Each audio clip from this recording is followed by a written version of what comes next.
Hey everyone, it's Paige. Welcome back to my channel. First of all, happy 2022. We made it to the next year and I'm optimistic that this year will be better than 2021. I hope you all had a wonderful holiday season, or if you were on break, I hope you had a great break. I did as much reading as I could over my break. I ended up finishing 3 books. Pretty happy with that considering I hadn't finished a book up to that point since September, I think. So I had a huge book slump that I was in, and because of that, I did not end up meeting my goal of reading 50 books in 2021. I think I got to 38 by the end of it. I had to remind myself that just because you don't meet a reading goal doesn't mean you shouldn't be proud of the books that you read in that year. So this is my friendly reminder to you to be proud of yourself and everything that you read or didn't read in 2021. For a lot of us, it was a very busy, very stressful year, so we did what we could, right? Anyway, today I come to you with my top 10 books of 2021. There were some real standouts this year for me,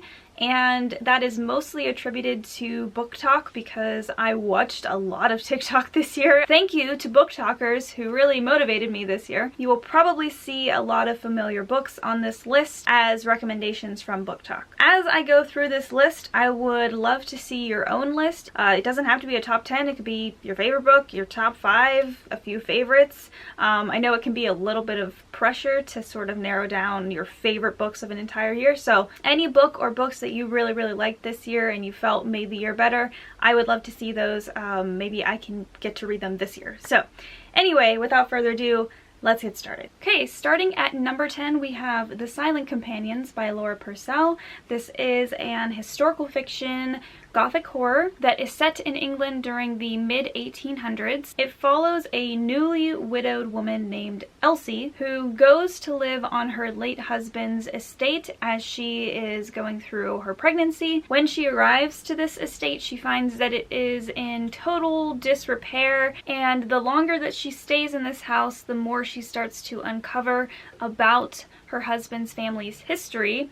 And in doing so, she uncovers these silent companions, which are these painted wooden figures, and she begins to feel like they are watching her and that they are moving on their own accord. I think probably what I liked most about this book is that it did feel authentically gothic. There are alternating perspectives that really add to the context of the story. I did like Elsie's perspective, but I feel like I almost liked the other perspectives more, so I will let you decide if you want to read this book and then let you decide if you agree with me that the other perspectives are almost better than Elsie's. Moving on to number 9, we have Piranesi by Susanna Clarke. This is a magical realism fantasy sci-fi book. It's a very odd little book that I really liked a lot, and based off of how much I like this book, I would like to give her other books a try. This essentially follows Piranesi, who lives in this weird labyrinth in a undisclosed location that is full of weird and magical things. So for example, there are different corridors and halls of the labyrinth that all do different things. For example, one of the halls is flooded for some reason. It's just a very weird, almost Greek Roman inspired landscape that you explore with Piranesi, who has been there for quite some time, or so it seems, and he takes scientific notes and observations about the labyrinth. He considers the labyrinth the greatest place on earth, but he is utterly alone except for one other person who lives in the house, which is a person referred to as the Other. He begins to uncover some interesting things about the Other and about some other people who may live or have lived in the house. I'll be honest, when I went into this, I thought that Piranesi was a satyr because of this little satyr on the front. I will tell you that he's not a satyr. Piranesi is just a regular human man, just so you know. I think if you like Madeline Miller, you would like this as well. I feel like this is just a little bit more surreal. Alright, coming in 8th place, we have The House in the Cerulean Sea by TJ Klune. This was a book that I picked up very close to the end of the year, and it is a young adult fantasy romance, I guess you could say. This very unusually for a young adult book, follows a 40-year-old man named Linus, who basically works for a magical children's bureau. The department specifically is called Department in Charge of Magical Youth. So in the world that Linus lives in, there are magical creatures that exist very normally, and some of those magical children are orphaned. So this department that Linus works for, their task is to make sure that they are placed in appropriate homes, you know, the normal things that a children's bureau sort of situation would do. Linus, as a caseworker, moves around the different orphanages, and he works to evaluate their safety for the children, etc., etc., until one day he is tasked by upper management to go to this island and visit a very unusual orphanage that is housing 6 very dangerous children. In charge of these 6 very dangerous children is a man named Arthur, who is the head of the house and a very mysterious yet kind figure. I didn't know how I was going to feel about this book because I am, very controversially, not a huge fan of Miss Peregrine's Home for Peculiar Children. I did read the first 2 or 3 books of that series and I didn't hate it, it just wasn't for me, so I did put it down. So I went into this with a lot of speculation. However, I did end up obviously really liking this book a lot. It reminded me sort of like a Neil Gaiman book, but a little bit more accessible because it is young adult. I really liked the setting, of course. The children were really fun and cute. There were a lot of scenes that made me laugh. I think it is a very feel-good book, so if you need a little bit of sunshine in your life, a little bit of laughter, I would definitely pick this up. Alright, in 7th place we have The Whisper Man by Alex North. This is a mystery thriller novel that follows a man named Tom who moves to a new town with his young son after the death of his wife. However, this town called Featherbank has a dark history with a serial killer that existed once upon a time called the Whisper Man. He was termed so because he would stand outside children's windows at night and whisper to them to lure them outside. To the best of the town's knowledge, the Whisper Man has been caught and incarcerated.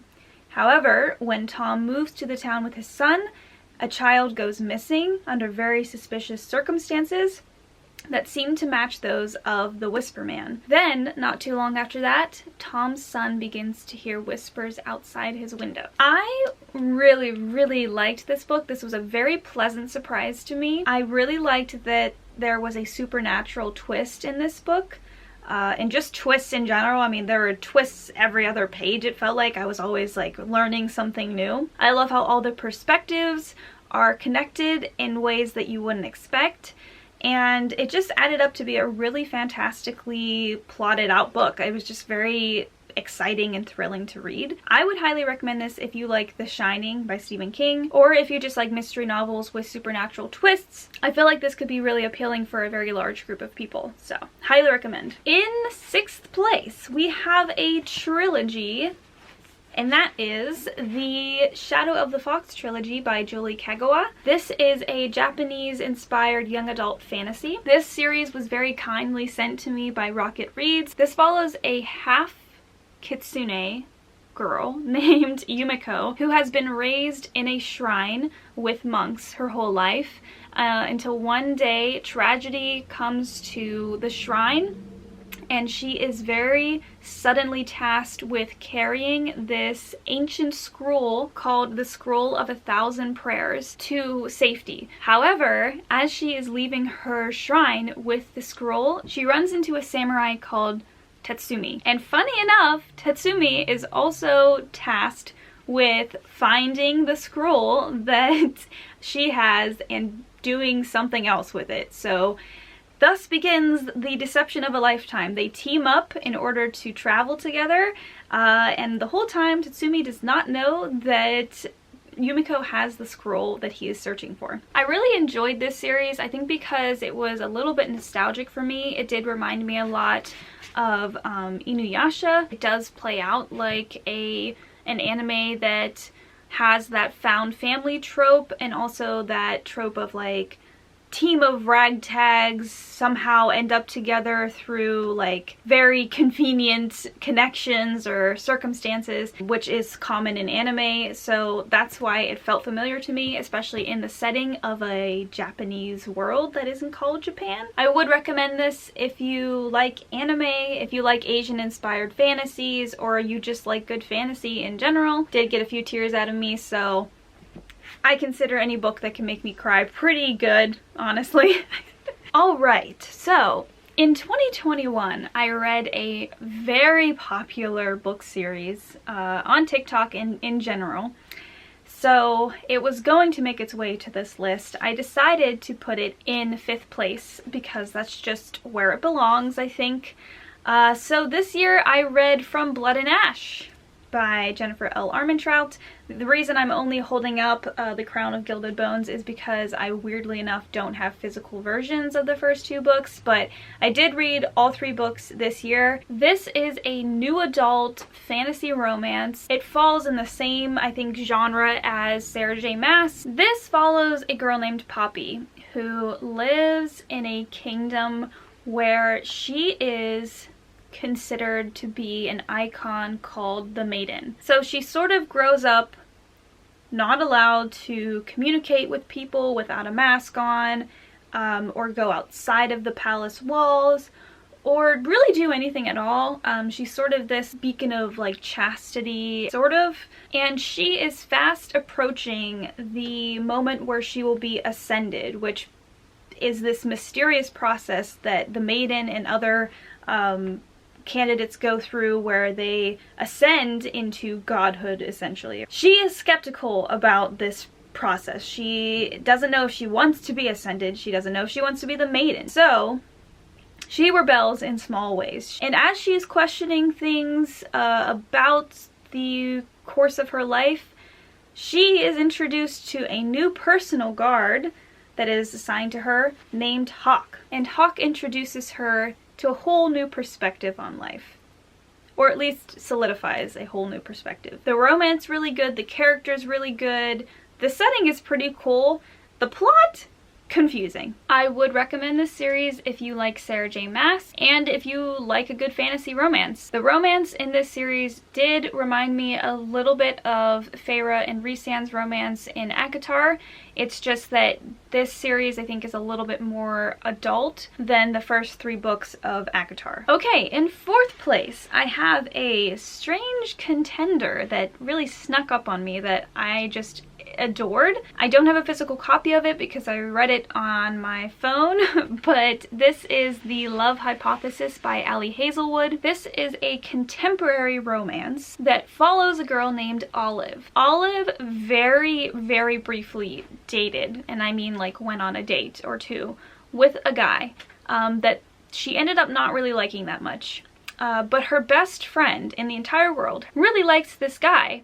However, her best friend will not date him because she thinks that Olive will be upset. So Olive, of course, in the way of chick lit, does something unexpected.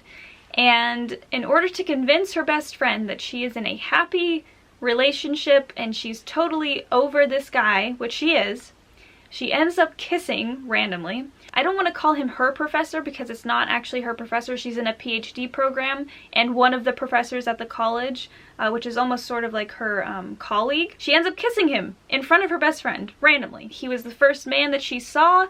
She was desperate. She just went ahead and did it. Well, turns out after the fact that he also needs to pretend that he has a relationship. So the 2 of them decide to have a fake relationship, which of course is a very common trope in chick lit. I've seen this trope done a million times. I've never seen it done as well as it was done in this book. I think the reason why is because the setting is very realistic and it was a little bit familiar to me. It is set in a college, and like I said, she's in a PhD program, so she is working on a very long, arduous project, trying to go see guest lectures and sell her project and try to get funding. Like, it just felt familiar to me, and I found out after the fact that this was originally a Kylo and Rey fanfic. You just turned around so fast, you scared me. Are you surprised to hear that, Troy? I am. But honestly, I think that's what makes it so great, and I actually loved it a little bit more once I found that out. And the author doesn't shy away from that information. She actually hints at it because the two characters look like Kylo and Rey, and in fact they look the same in the cover. The cover art, they look like them. Whatever the magic was, it worked, and I wholly appreciated this book for what it was. I think if you have any interest in romance, contemporary romance, any just sort of chick lit at all, ever, that you might like this book a lot, and I certainly did. Okay, 3 more books left. In third place, we have, predictably, a Grady Hendrix book. So this year I read the Southern Book Club's Guide to Slaying Vampires. I just love the way he writes horror. It's usually this mix of comedy and horror, and I am a huge fan of dark comedies in movies, so it's no surprise that I do really enjoy his books. So suffice to say that this is a supernatural horror novel that follows Patricia Campbell, mother of 2, stay-at-home mom.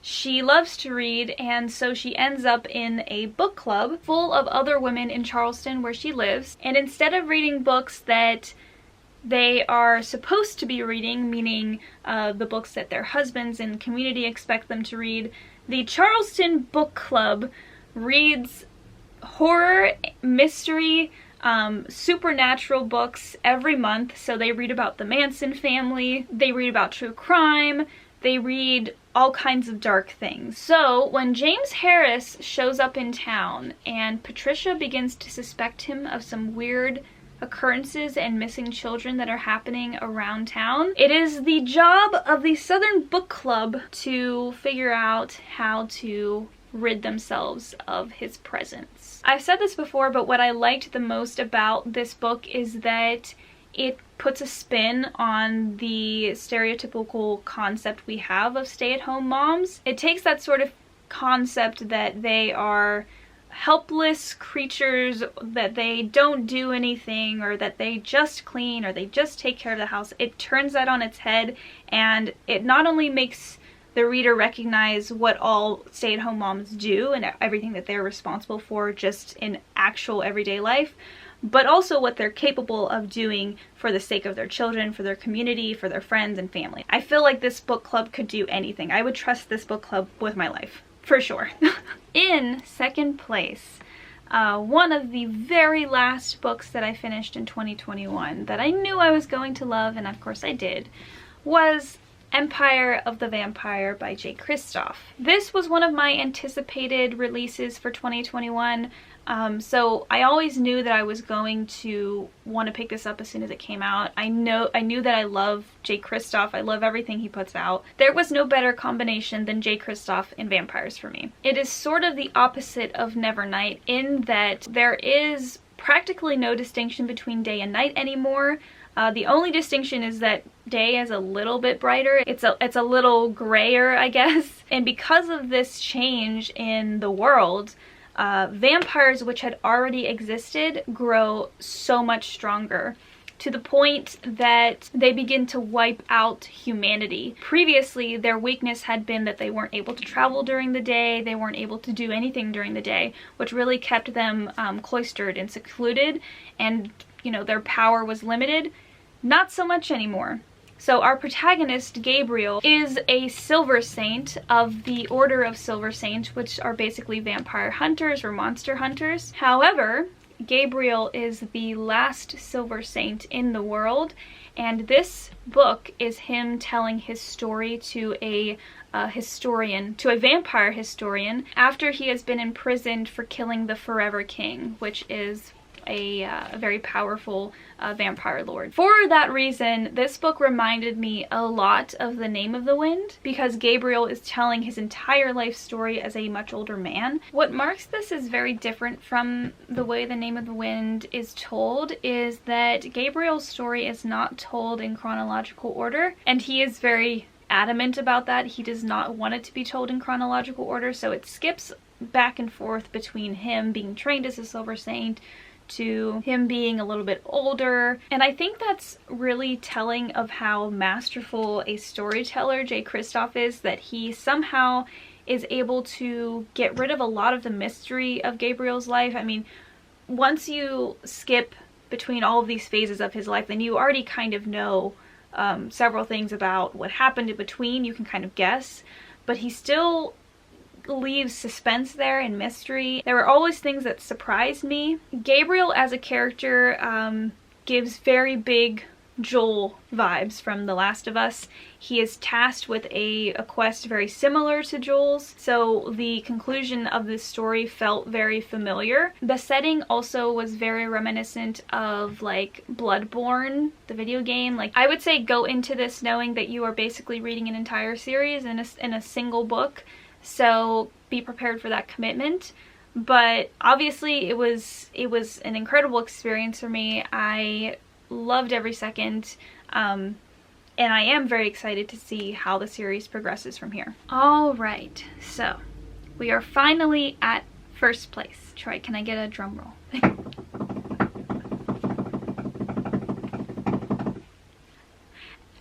To nobody's surprise, probably, if you've seen me talk about books at all this year, I've mentioned this series already, I think, several times. My favorite series or book of the year was the Daevabad trilogy by S.A. Chakraborty.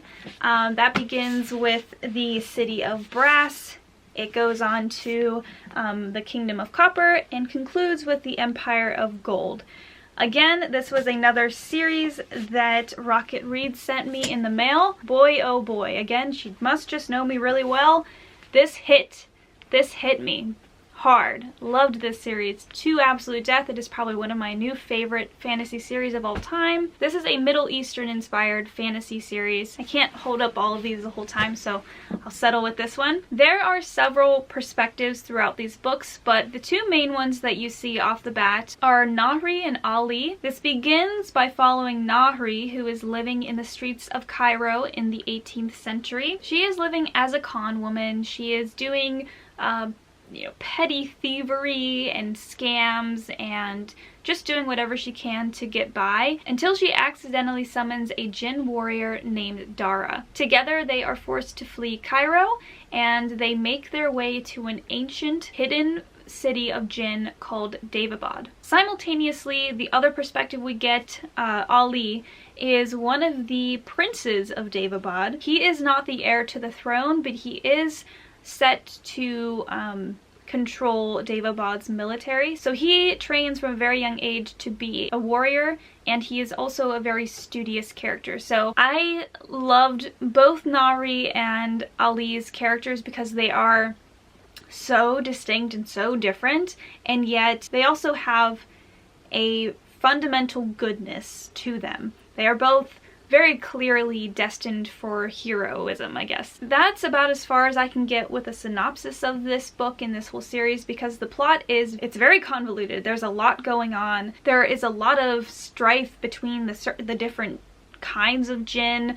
The city is sort of segregated. Like, there's a lot happening that Nahri comes into that she had never even known about before, and that Ali is trying to deal with as somebody who sees the good in everybody and wants to help out despite his father's wishes. The way that this series concluded made me question my life. I spiraled because of the end of this series. It was such a bittersweet ending, not only because of the ending itself, but just the fact of having to let go of these characters.